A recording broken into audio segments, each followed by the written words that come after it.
We're now on part 2 of our overview of the Renaissance. Take out your lecture notes. You are on page 3 now. It's the page right after the map.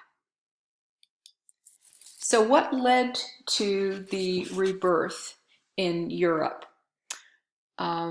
What led to this period of time we call the Renaissance? There's several events that I want to talk to you about that really created this sense of a rebirth in Europe.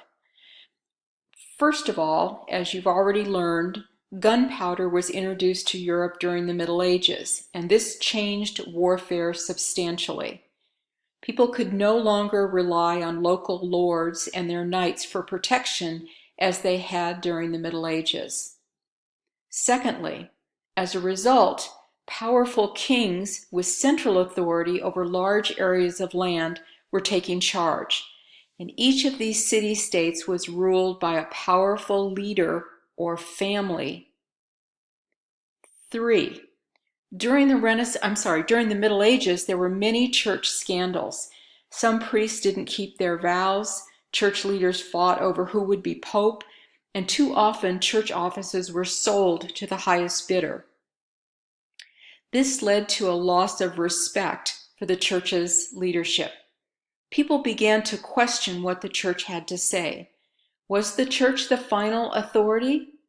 Did people have to accept something as true just because the church said it was? The image that you're looking at is a painting of Alexander VI, a Borgia pope, who was infamous for his corrupt papacy. And fourthly, during this time, some people, including a man named Francesco Petrarch, became interested in the classical work of the ancient Greeks and Romans.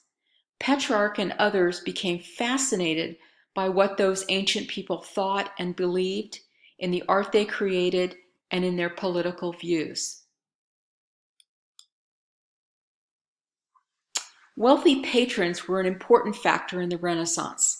A patron is a person who supports, protects, or champions something. The Medici family in Florence was one of the most celebrated of the wealthy patrons. They made their money in banking, and over time they had bank branches across Europe.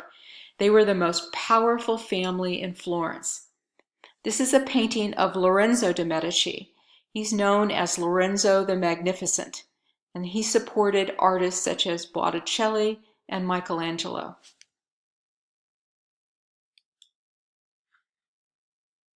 As we discussed earlier, during the Renaissance, some people became interested in the art and ideas of the ancient Greeks and Romans, including men such as Plato and Cicero. The sculpture on the left is a rendering of the famous ancient Greek philosopher Plato, and the bust on the right is of Cicero, a celebrated thinker and writer who lived during the time of ancient Rome. Cicero is best known as an orator, but he also wrote many letters revealing his thoughts and ideas.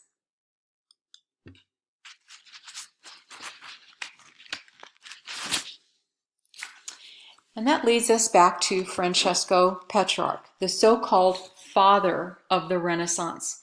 His rediscovery of Cicero's letters is often credited with starting the Renaissance.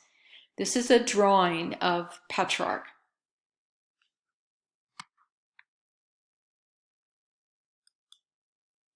You might not recognize some of these faces, but I'm sure you will have seen or heard of the art they produced during the Renaissance. On the left is Leonardo da Vinci. In the top center is Michelangelo. Below him is Brunelleschi. And top right is Sandro Botticelli. As we study the Renaissance period, you'll learn more about these artists and others who lived and worked during the Renaissance. Let's continue on to part 3 of our overview. First point that I want to make is that Renaissance artists and scholars continued to be interested in religious ideas and themes. So that continued from the time of the Middle Ages. And I want to give you two examples. On the left is Brunelleschi's Dome, which stands on the top of the cathedral in Florence. And on the right is Michelangelo's Pieta, which is located in St. Peter's Basilica in Rome. Both of these were created during the Renaissance, and they reflect religious ideas of Renaissance artists. But Renaissance artists and scholars also began to focus more on human beings, on their feelings and experiences. They were interested in the human form and in human achievements. We refer to this point of view as humanism. You can see Leonardo da Vinci's Mona Lisa on the left, and on the right is part of Botticelli's Primavera. Notice that these works of art focus on human beings and their interests, not on religious ideas. This is very different from the Middle Ages, where religion was the supreme and singular focus in art. During the Renaissance, people's art and writing continued to reflect many of the same religious themes as the Middle Ages. Okay, so I've made that point clear. But during the Renaissance, people became more interested in secular topics. The word secular means worldly or not related to religion. Secular topics are concerned with the world, not with religion. This was a central theme in the Renaissance, the renewed interest in secular ideas. During the Renaissance, Machiavelli, who's shown here on the left, wrote a book called The Prince. This book has influenced political thought to this very day. And another Renaissance figure, Castiglione, wrote the Book of the Courtier, which was a guide to help young men become Renaissance gentlemen. Those reflect secular interests.